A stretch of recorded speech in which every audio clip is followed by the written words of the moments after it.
carinho espiritual com cada um que aqui subir. Abençoe, Senhor, de uma forma sobrenatural a vida da minha mãe e a vida de todos que aqui estão, a compartilhar da mesma palavra, porque ela vem dos céus, e que possamos praticar ela.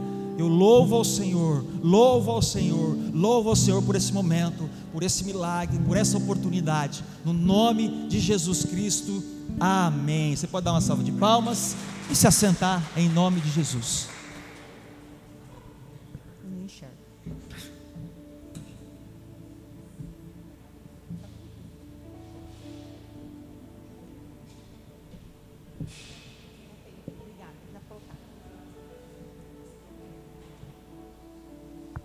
Boa noite a todos. Assim como o Léo falou, estou na caminhada. Sou um bebê gatinhando. Então, a minha pregação não vai ficar muito em cima desses 20 minutos que ele me deu. Vai ser, acho que até menos. Porque vocês sabem que eu sou acelerada. Então, o meu tema, irmão, hoje, a minha pregação é a força da fé. Então eu vou falar um texto para vocês lá em Hebreus, capítulo 11, versículo 1, que fala assim: a fé é a certeza de tudo o que esperamos e também é a prova das coisas que não vemos. Irmãos, eu vou contar assim isso é uma curiosidade que eu pesquisei para estar falando sobre esse insight que é a força da fé. O Brasil tem um time de futebol paralímpico de cegos, que é chamado futebol de 5. Surgiu na Espanha em 1920 e no Brasil em 1950. O time do Brasil foi o primeiro a marcar o gol. E hoje a gente tem um rapaz chamado Ricardo Alves, conhecido como Ricardinho, que foi considerado o melhor do mundo por 3 vezes. Frisa isso, ele foi considerado o melhor do mundo 3 vezes. E ele teve um deslocamento da retina aos 6 anos de idade, que deixou cego 100%. Então ele ficou cego 100%. Aí vocês vão falar assim para mim: irmã, que essa curiosidade que você está contando tem a ver com o texto base? A fé é a certeza de tudo o que esperamos e também a prova das coisas que não vemos. Esse homem que eu estou contando para vocês, ele tinha que ter a certeza aonde ele pisa. Ele vive sem ver, sem enxergar. E tem tudo a ver conosco. Tem tudo a ver conosco. Esse texto, que é a fé, a certeza de tudo o que esperamos e também a prova de coisas que não vemos. Esse texto fala dos heróis da fé. E todos eles têm alguma coisa em comum, que é a fé. Eu vou citar um trecho que viralizou até uma música. Não podemos ser como Pedro, que duvidou mesmo caminhando sobre o mar. Temos que ser Abraão, que confiou em Deus, acreditou até o fim. Isso viralizou uma música. Se vocês escutam as músicas, vocês vão saber o que eu estou falando. Então eu já vou falando um primeiro ponto para vocês, que seria o quê? A fé é o motivo de agradar a Deus. Isso está lá em Hebreus, capítulo 11, versículo 6. Diz que sem fé não agradamos a Deus. E quem busca Ele tem que acreditar que Ele existe. E não agradar a Deus é a falta de fé. Segundo ponto é a fé traz a cura. Mateus 15, 28. Fala daquela mulher que se ajoelhou, a mulher estrangeira que se ajoelhou aos pés de Jesus e com a sua fé pediu que curasse a sua filha. E Jesus disse-lhe: mulher, você tem muita fé, que seja feita o que você quer. Irmãos, a cura que podemos ter não é da alma, não é o do corpo, mas sim a cura que Deus quer para a gente, que é o quê? Os nossos pecados. O terceiro ponto, a fé nos faz buscar a salvação. 1 de Pedro, capítulo 1, versículo 9, diz assim: vocês têm a alegria porque está recebendo a sua salvação, e é o resultado da tua fé. O maior presente que podemos ter, que buscar através da fé, é a salvação. Então, para finalizar, irmãos, vamos exercitar essa fé diante das tribulações, diante de todos os problemas que passamos. É ela o motivo para agradar a Deus. Deus nos abençoe. Amém. Irmãos, eu quero finalizar falando que eu tenho uma pessoa muito importante aqui para mim. Não vou te chamar, não precisa olhar para o Macedo. Ela é muito querida, é minha irmã. Independente da religião, a gente busca Deus. O que vai contar é a fé, é a nossa fé nele. Então eu estou muito feliz em te ver aqui hoje, porque eu te amo demais. Vamos levantar, fazer uma oração. Feche os seus olhos. Pai querido, Pai amado, sei, Senhor, que estou caminhando na minha fé e não vou te abandonar, Senhor. Não vou te abandonar, Senhor. Isso eu preciso falar, Senhor. E abençoe a todos que estão nessa igreja.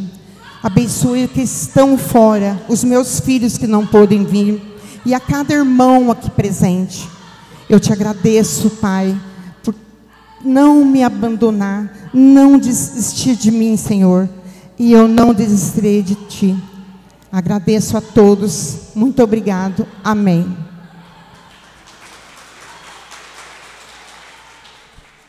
Mas que o Senhor venha selar agora uma palavra que vem dos céus, saia da boca dela e chegue ao coração de cada um de nós, com poder, unção e autoridade. Que o Senhor guarde a vida dela aqui, que todos nós estejamos sensíveis ao Espírito Santo, com amor e temor, a receber este pão do céu. Guarda o coração da sua filha, a mente e tudo o que vai acontecer aqui nesta noite, no nome de Jesus, amém. Uma salva de palmas em nome do Senhor Jesus, tá?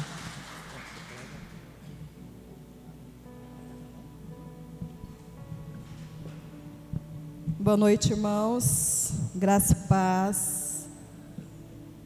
Estamos aqui mais uma vez para a honra e glória do Senhor, amém? Então, eu estava ali, eu acabei me emocionando porque eu fiz 3 pregações. A primeira que eu fiz, eu li, reli, ajoelhei-me, orei e não falou comigo. Deus falou, não é essa, espera aí. Aí fiz outra pregação, fiquei, orei, meditei sobre aquela palavra. Deus falou: não é essa, vai lá, manda essa palavra, porque é essa que eu quero que você diz a ele, aquelas pessoas. Aí eu meditei nessa palavra e falei: Senhor, venha falar comigo então hoje, porque eu estou lendo, eu tô focada, mas Senhor, fala comigo. Aí entrando aqui, o pastor fez uma leitura do Salmo 40, aí eu me derreti, porque eu tenho certeza que realmente essa palavra foi escolhida por Deus, porque eu dispensei 2 pregações, que estão guardadas, uma hora vão ser usada, mas essa foi a que Ele mandou eu vir falar hoje, tá bom, irmãos? Ó, o nome do meu tema é assim: Jesus, a rocha firme da nossa vida. O texto que eu escolhi é Salmo 75, o Salmo 7, versículo 25, tá? Lembrando que essa metáfora, irmãos, não tem nada a ver com construção física, tá? Se bem que até para fazer uma construção física a gente precisa de uma boa alicerce, e é passageiro. Imagina a espiritual então, hein? Tem que ser uma ótima alicerce.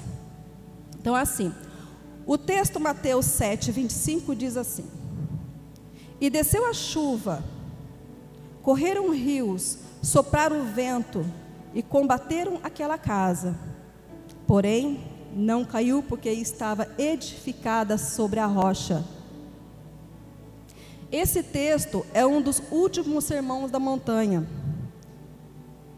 e Jesus afirmou que quem ouve e vive esses ensinamentos, os seus ensinamentos, é como um homem sábio que constrói sua casa na rocha. Apesar dos temporais, a casa do sábio permanece firme. Assim a nossa vida, em todas as áreas: financeira, espiritual, seja na nossa área da saúde, né? Filhos, casamento, né? O casamento quando o casamento está firmado em Cristo e na palavra de Deus, ele permanecerá. Não importa a chuva, o vento, ali ele não será destruído.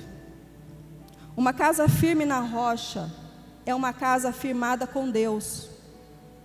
Chuvas fortes sempre virão, tempestades sempre virão.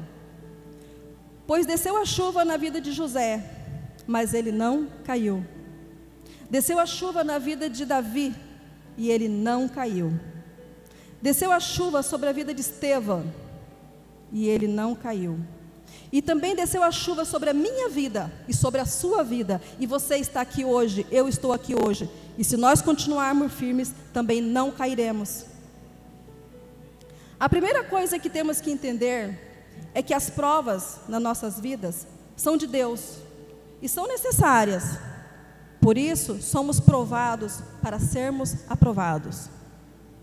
Mas por que tudo parece tão difícil para nós, irmãos? Por que tudo parece que nada vai se resolver?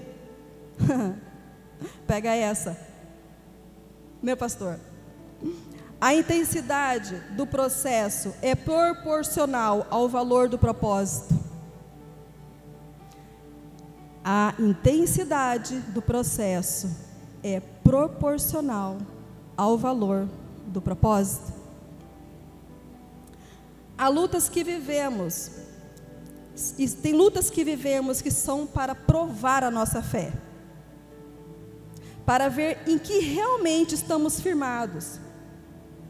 E sem um firmamento com Deus, as pessoas ficam perdidas em meio a tempestades, né? Sendo famílias destruídas, né? Pessoas pessoas que se desencontram, tem muitas mágoas, revoltas, decepções, traições, né? E nada se sustenta se não ficarmos firmes em Jesus. Tantas pessoas machucadas por falta de edificar as suas vidas na rocha. E quem é essa rocha? Quem é essa rocha? Essa rocha é o Pai, é o Filho, é o Espírito Santo de Deus. Não somos blindados contra a tempestade, irmãos, mas sim somos blindados por Deus. Mas uma construção, sem Ele, tudo vai desabar. Não percamos a fé, mesmo sabendo que durante nossa caminhada, vamos ouvir, sim, muitas coisas que não são do Senhor. Muitas pessoas ficam no caminho, ficam longe do caminho, porque olham somente para o mundo, pois vivemos realmente numa terra caída, pesada, onde os valores são invertidos facilmente. A crença em Deus está sendo deixada de lado para crer em coisas, em pessoas, em afetividade carnal ou status e etc, etc, etc. E quando essas coisas falham? E quando o dinheiro falha? E quando os amigos falham? Vou além. E quando a família falha? A quem recorrer, irmãos?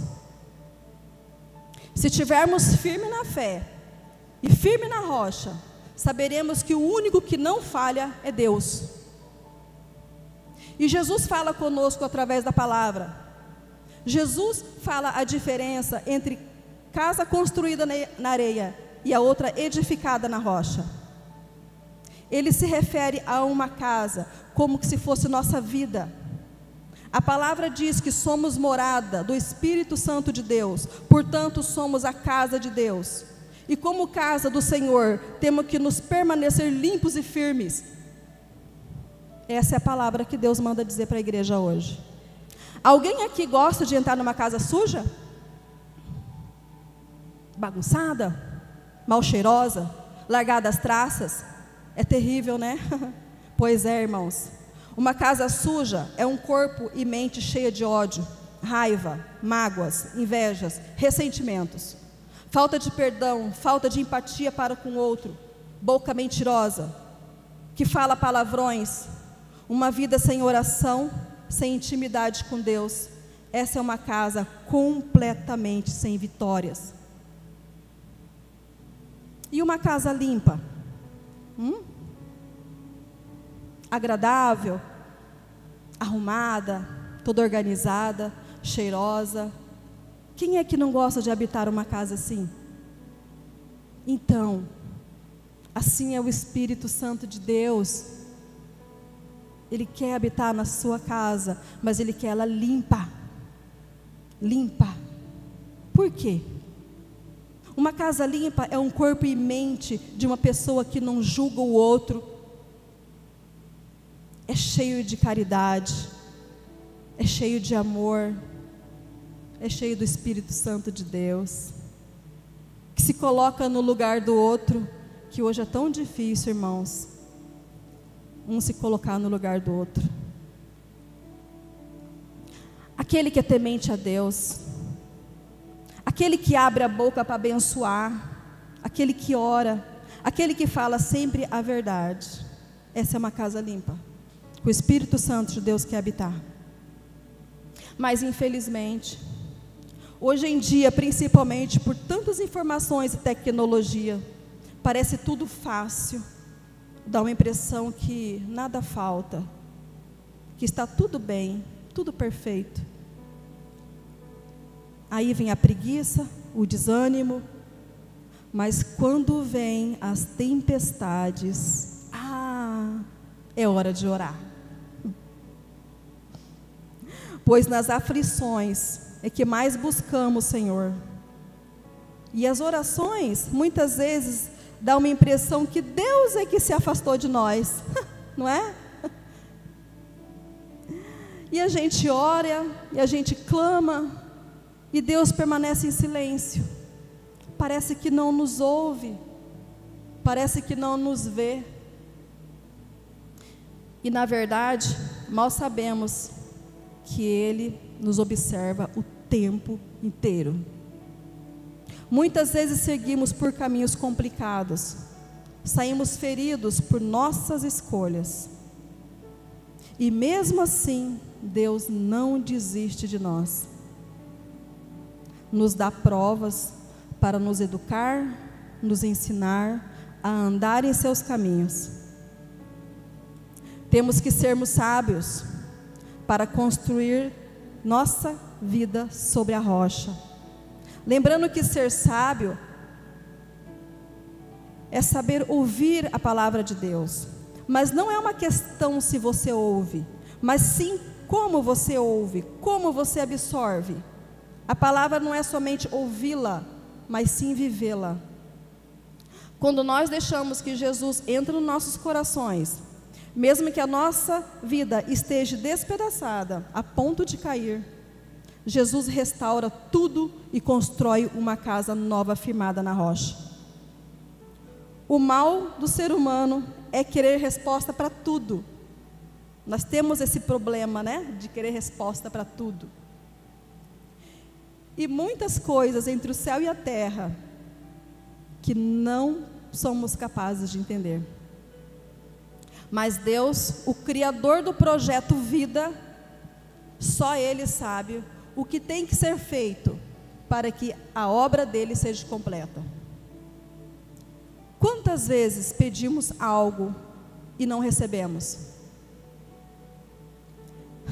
Deus não vai dar tudo que pedimos, sim, sem antes de tratar o nosso coração, a nos guiar a caminhar na sua obra, na sua palavra, em seus caminhos, não no nosso. Presta atenção, irmãos.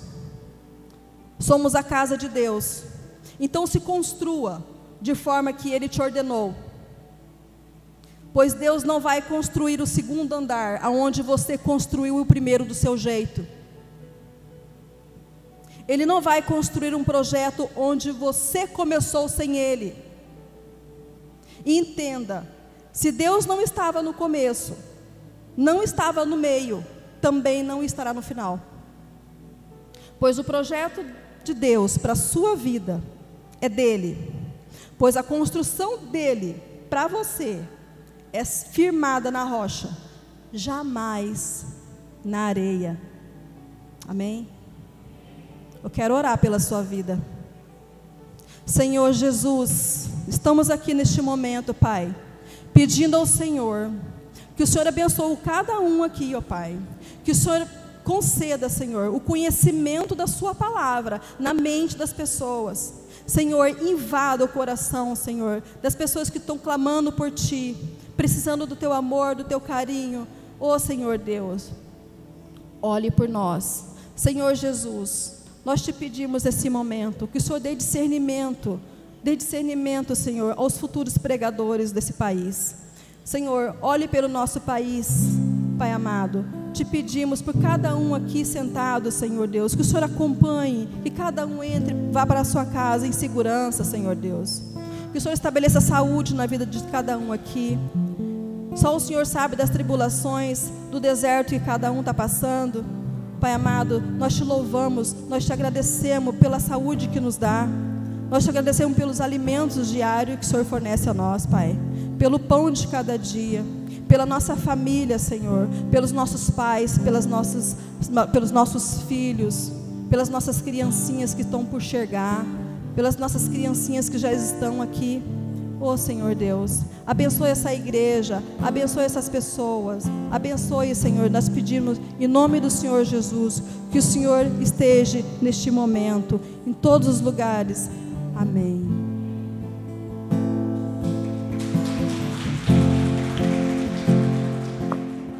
Ele esteja conectado com o Espírito Santo a transmitir sempre a palavra dos céus para nós, em nome de Jesus.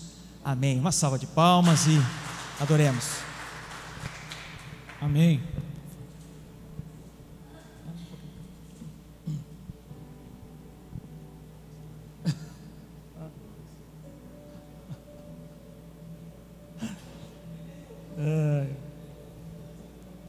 Sempre quando a gente vem pregar, a gente tem tempo de fazer uma introdução, né? Hoje tem, não, gente. Hoje tem que ir para cima já. Então vamos, hoje eu quero falar sobre onde está a sua confiança, onde está a minha confiança. E para isso, nós vemos, eu queria citar 2 textos que às vezes a gente ouve aí, que virou até ditado popular, mas quando a gente vai no texto mesmo olhar, não é realmente aquilo que diz. Que é, por exemplo, aqui, deixa eu ver aqui.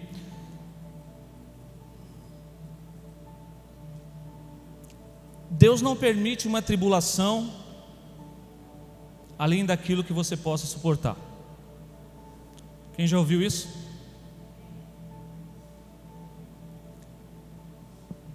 Segunda Coríntios 1, 8 e 9. Por favor, quem quiser abrir.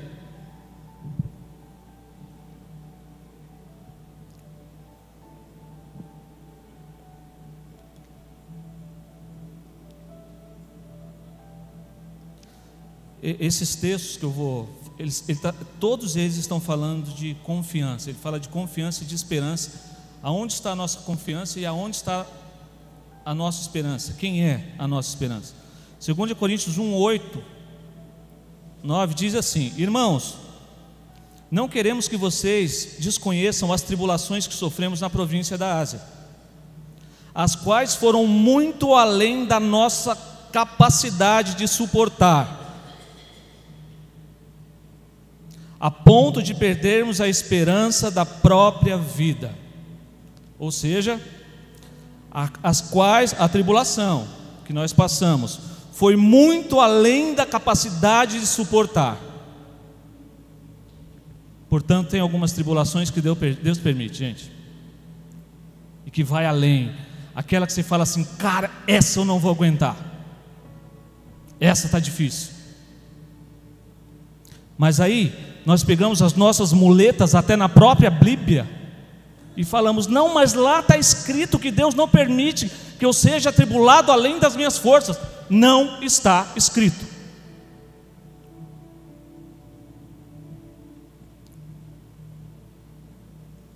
E aí ele continua, no versículo 9, diz assim: de fato, já tínhamos sobre nós uma sentença de morte, para que não confiássemos em nós mesmos, mas em Deus que ressuscita mortos. Não está difícil, a tribulação está grande demais, mas nós temos que acreditar no Deus que ressuscita mortos.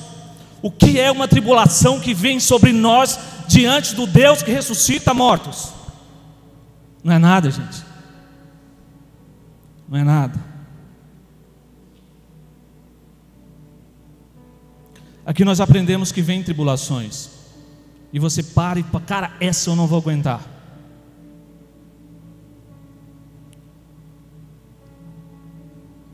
Aí sabe o que você faz? Você põe a tua esperança no Deus que ressuscita mortos, e ali você suporta.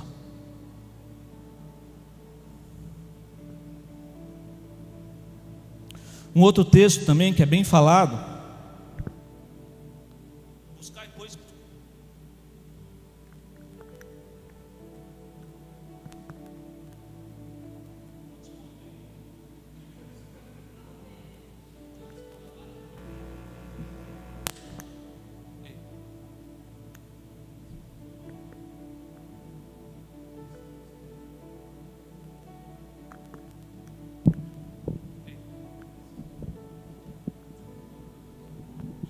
som. Então tá, tem mais um texto aqui que diz assim, ó. Nós já ouvimos falar muitas vezes também, e a gente sai repetindo às vezes as coisas. Buscai, pois, primeiro o reino de Deus e a sua justiça, e as demais coisas vos serão acrescentadas. Quem já ouviu? Já ouviu? Vamos ler o texto. Portanto, Mateus 6, do 31 ao 34, diz assim: portanto, não se preocupe dizendo o que vamos comer, o que vamos beber e o que vamos vestir. Está dizendo assim: pois os pagãos, aqueles que não conhecem a Deus, correm atrás dessas coisas, mas o Pai Celestial sabe que vocês precisam delas. Busquem, pois, em primeiro lugar o reino de Deus e a sua justiça, e todas estas coisas vos serão acrescentadas. Demais é coisa demais. Demais coisas. Então eu pego, esse copo de água é meu, os demais ali é de você. É coisa demais, gente. O que Jesus está falando aqui, o que Deus está falando, é que comida, bebida e água, necessidade básica, Ele vai te dar. É isso que Ele está falando. Demais coisa, é coisa demais. Mas ainda assim, Ele está dizendo, confia. Confia. O que você precisa para sobreviver não vai faltar. Busque, pois, em primeiro lugar o reino de Deus e a sua justiça, e as coisas básicas, o que você precisa para a sobrevivência não vai faltar.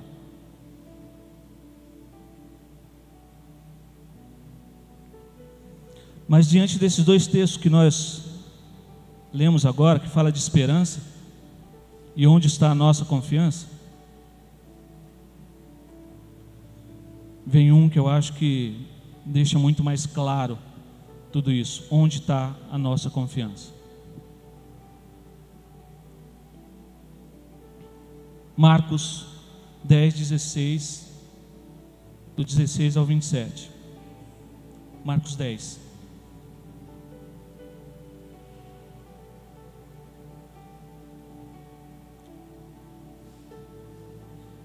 Em seguida, tomou as crianças no braço, impôs-lhes as mãos e as abençoou. Isso é Jesus falando. Quando Jesus ia saindo, isso aqui, gente, é do jovem rico que está falando, tá? Quando Jesus, eu deixei esse versículo anterior sobre as crianças que eu achei interessante isso. Quando Jesus ia saindo, um homem correu em sua direção, pôs-se de joelho diante dele e perguntou: bom mestre, que farei para herdar a vida eterna? Respondeu Jesus: por que me chamas de bom? Ninguém é bom a não ser Deus. Você conhece os mandamentos. Jesus está dizendo para ele: você conhece os mandamentos. E ele conhecia mesmo. Provavelmente era um judeu. Não adulterarás, não furtarás, não darás falso testemunho, não enganarás ninguém, honra o teu pai e a tua mãe. E ele declarou: mestre, a tudo isso tenho obedecido desde a minha adolescência. Jesus olhou para ele e o amou. Olha aí. Jesus olhou para ele e o amou. E disse: falta-lhe uma coisa. Vá, vende tudo que você possui e dê o dinheiro aos pobres, e você terá um tesouro no céu. Depois vem e siga-me. Diante disso, ele ficou abatido e afastou-se triste, porque tinha muitas riquezas. Jesus olhou ao redor e disse aos seus discípulos: como é difícil aos ricos entrar no reino de Deus. E os discípulos ficaram admirados com essas palavras, mas Jesus repetiu: filhos, como é difícil entrar no reino de Deus. É mais fácil passar um camelo pelo fundo de uma agulha do que um rico entrar no reino de Deus.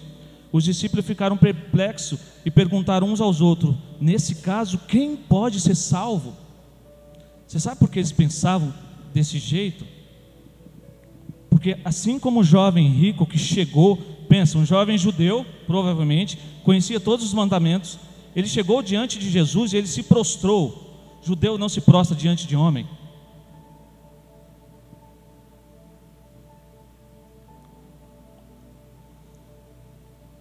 Provavelmente ele chegou diante de Jesus, cheio de máscaras, fingindo: não, tudo isso eu já faço, toda a lei eu já cumpro. Praticamente foi o que ele disse. Não cumpre. E Jesus, sabendo de tudo isso, conhecendo o coração dele,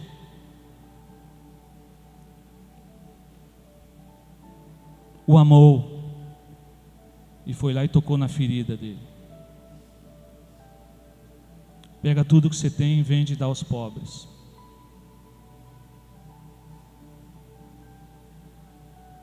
Aí nós dizemos: mas o meu coração não está no dinheiro. Se Jesus chegasse para você hoje, falasse: vende tudo que você tem e dá aos pobres,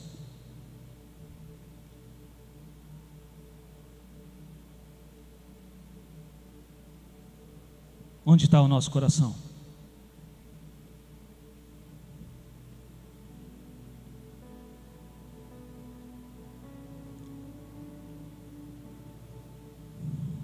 Jesus 27, Jesus olhou para eles e respondeu: para o homem é impossível, mas para Deus não, todas as coisas são possíveis.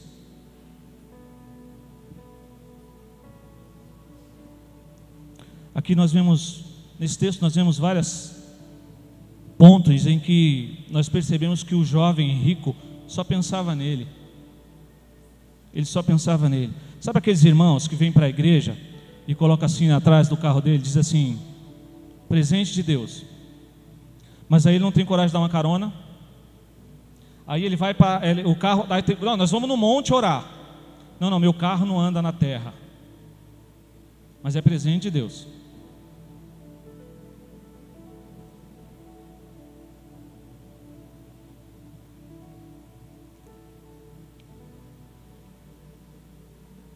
Um tempo atrás a minha filhinha, ela não estava muito legal.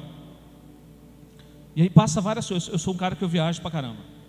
Passou várias coisas na minha cabeça assim. E eu pensei: cara, mas vamos lá, vamos fazer uns exames. Se qualquer coisa a gente vende o carro e paga o que tem que pagar. E faz o que tiver que fazer.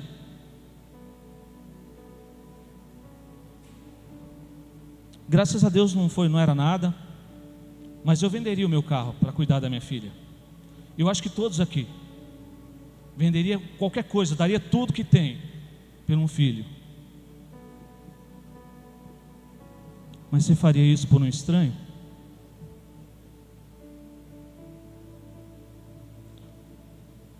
Você venderia tudo que você conquistou para quem você não conhece?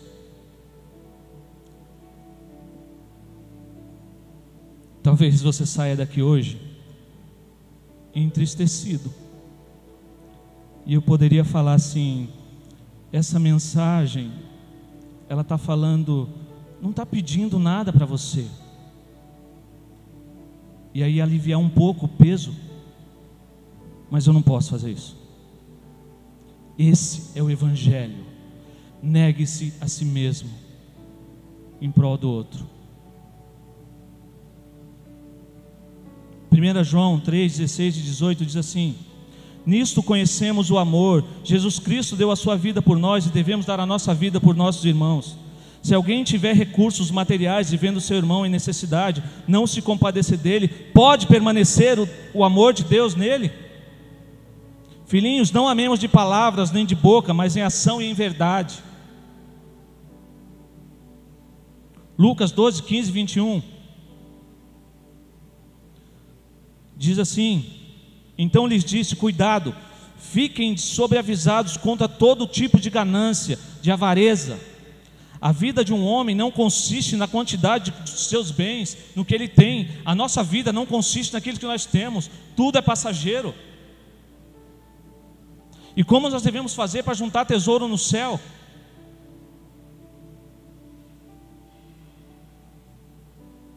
E aí no 16, então Jesus contou uma parábola. A terra de certo homem rico produziu muito, muito bem. Ele pensou consigo mesmo, é sempre assim, pensa consigo mesmo: o que fazer? Não tem onde armazenar a minha colheita. Então disse consigo: já sei o que vou fazer. Ó, cara sábio. Vou derrubar os meus bens em celeiros, construir outros maiores, e ali guardarei toda a minha safra e todos os meus bens. E direi a mim mesmo: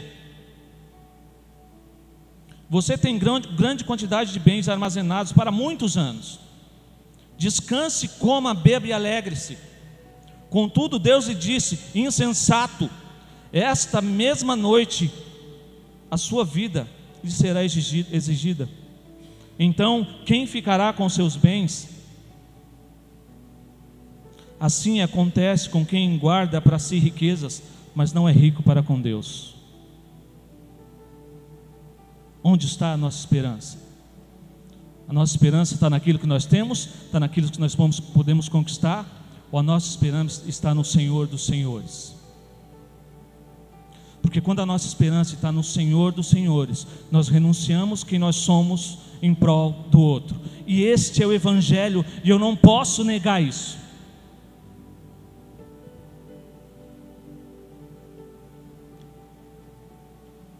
Que nós possamos nos doar sim. Eu estava até esses dias conversando com o Márcio, a gente estava comendo um negócio, e ele falou de conquistar, que ele tem um sonho de conquistar um sítio e tal. E ele falou que já imaginou a galera correndo. Sabe, aquilo, eu pensei e refleti sobre aquilo. É isso, gente. O que nós temos, os bens que nós temos, que nós conquistamos, independentemente de ser por nossas forças, é porque assim Deus permitiu e tem um propósito, que é abençoar o outro. Não tem como a gente anunciar um evangelho e fugir disso, não tem como. Não tem como falar do evangelho sem falar de negar a si mesmo em prol do outro, não tem como. Que nós possamos ser ricos diante de Deus.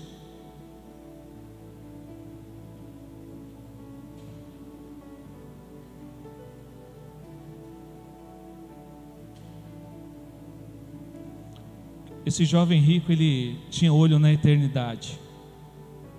Ele disse: o que posso fazer para ganhar a vida eterna? Você sabe quando ele disse isso? E por que ele disse isso? Porque ele não entendeu o que é graça. Eu não tenho que fazer nada. Graça é graça. Eu não tenho que fazer algo para receber. Ele fez por nós. Ele fez por nós. E aí você pode estar pensando, mas é muito difícil a gente viver assim.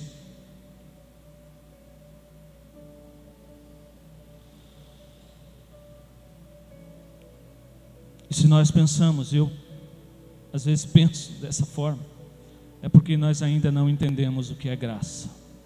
Nós não entendemos a graça que veio sobre nós. Nós não entendemos que quando éramos pecadores, houve alguém que morreu no nosso lugar para pagar uma dívida. E essa dívida era nossa. E aí quando nós pensamos em ajudar alguém, nós dizemos: nossa, mas esse aí, será que eu tenho que ajudar? Se Jesus tivesse pensado isso de nós, será que eu tenho que ajudar esse?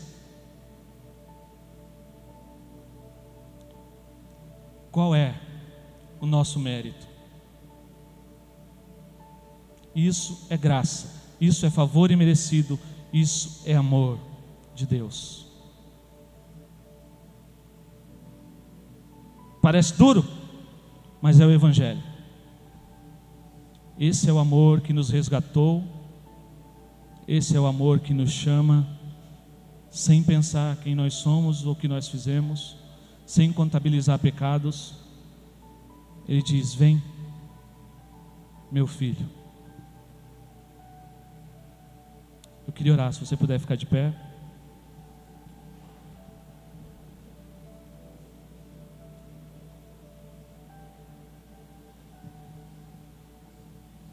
Obrigado, Senhor, obrigado por Tua palavra.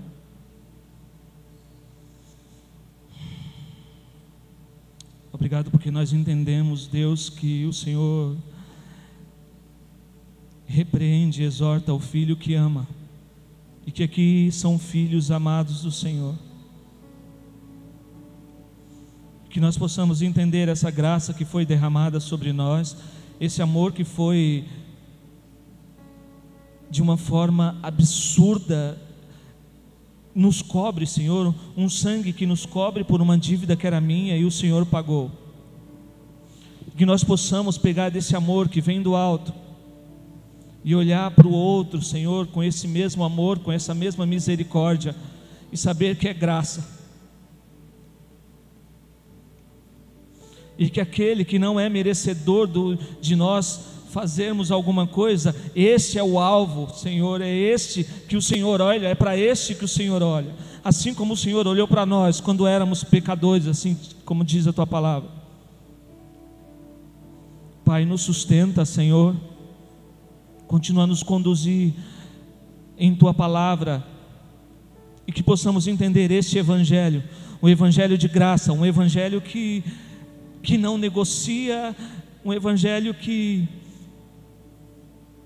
nos conduz, Senhor, por Teus braços, Pai. Dai-nos, ó Deus, olhos de amor, olhos de misericórdia. Tire os nossos olhos do Deus Mamon, tira os nossos olhos das coisas.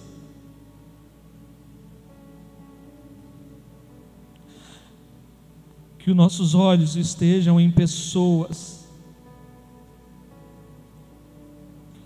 que nós possamos entender e saber que esse é o Teu bem maior. E dai-nos, ó Deus, força, fortalece os nossos espíritos, Senhor, para que nós possamos alegrar o Teu coração, sabendo de tudo isso, que nós possamos Te alegrar, Jesus, que nós possamos alegrar o Teu coração, e sim, juntar tesouros no céu. Obrigado por tudo que foi dito hoje, obrigado porque o Seu Evangelho aqui nesta noite foi anunciado, em nome de Jesus, amém.